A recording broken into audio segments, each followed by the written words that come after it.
Hey everyone, Dev with Crime Hive, and in this true crime story, we're talking about victim Deonte Hicks, and family believes he was actually lured into Houston where he was robbed and killed.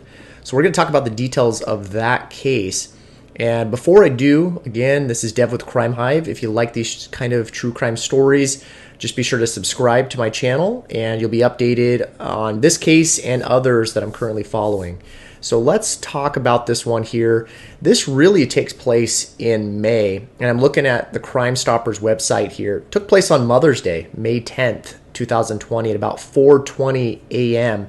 And what we've learned is he apparently lives in the Dallas area. He drives over into Houston in this area right here, the 10,000 block of Center Parkway in Houston. So it's kind of southwest, and in the 10,000 block, you've got this Best Elementary School. So not sure if that's exactly where this took place, but it's right in that vicinity according to the article here.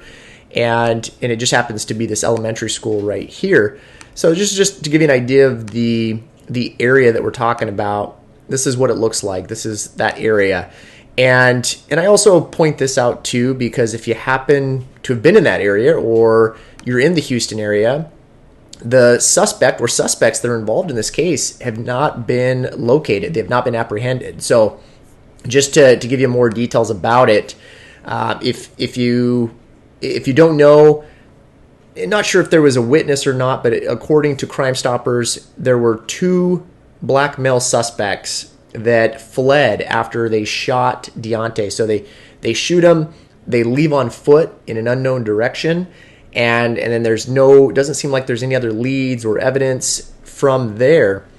And don't know if maybe a camera witnessed this activity, if there was a nearby camera to the school or a business. But that's really all we have. And the family's obviously very distraught over this. They feel like not much has been done in solving this case. And so they've been going to the media, and that's where we learned that, they learned that Deonte was in this private chat room online, and they believe that he was supposed to meet up with a woman, and he was catfished.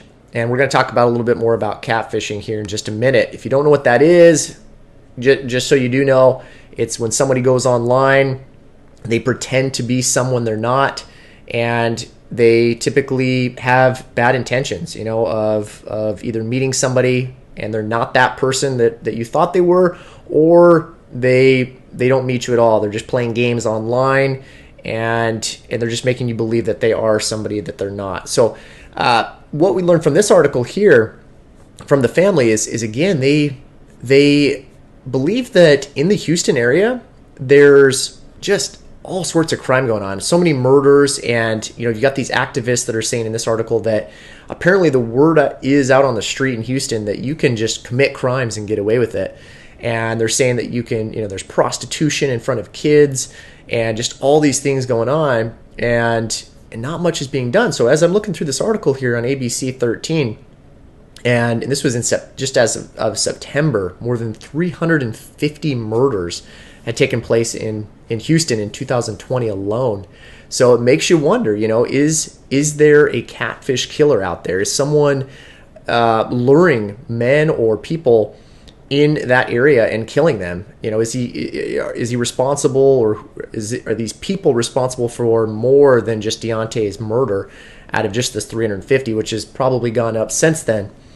But they're certainly wanting to get the news out, and if you do have any information, if you happen to know anything, there is a $5,000 reward, and you can call Crime Stoppers at 713-222-TIPS or 8477. You can also go online to the Crime Stoppers website, and you can be completely anonymous. You can go there, you can use the app, refer to that case number here that you're seeing, and report something if you have any information on that. Now, a couple interesting things I also found related to catfishing. A couple things here. There's some ways that you can avoid being catfished, and I'll just talk about a couple that I thought were very important.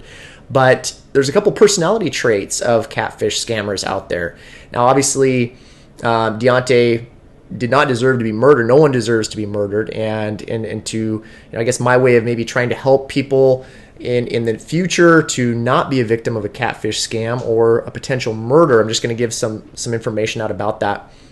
And what some of these studies have found, and this is from theconversation.com, a couple things from these interviews is they found that a lot of the motivations and feelings about catfishing behavior come from loneliness. So about 41% of these respondents said that was the reason for their catfishing, loneliness. Now, a couple other interesting aspects is from these conversations, we learned that there's childhood struggles and social connection issues with people that also led to these catfishing.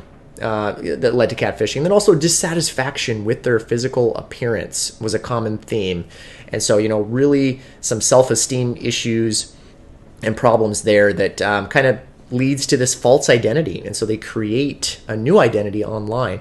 Now, the other thing I want to mention here that I think could really help people is a couple ways to just avoid being catfished. And I think the most important, I'm looking at medium.com, and I think one of the biggest ones is to have a video call with someone. So if you're online, maybe you're trying to date, meet someone, it's always a good idea to meet on video first.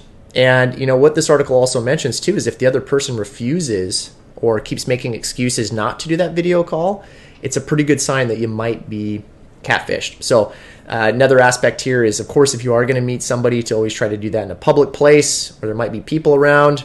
It can be tough right now with businesses closed and such, but if you can, you don't want to be in an isolated location somewhere far away from other people. And so that's another suggestion there. But I think one of the biggest ones, and I'll just mention one more here, is the reverse image search. And I just have an example here. If you were to go to Google and you just typed in Google and you go to their image section there, you can actually, let's say you found an image of someone here online. I'll just pull this article here. So these catfish scammers often use models and so images of pretty women, for example.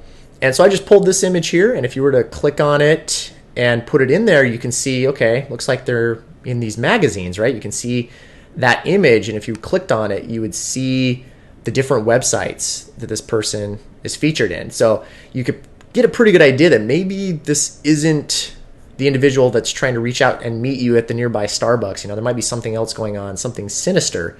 Not just murders, but a lot of scams online involving catfishing. So just wanted to mention that. And again, I'm going to have more videos on my channel.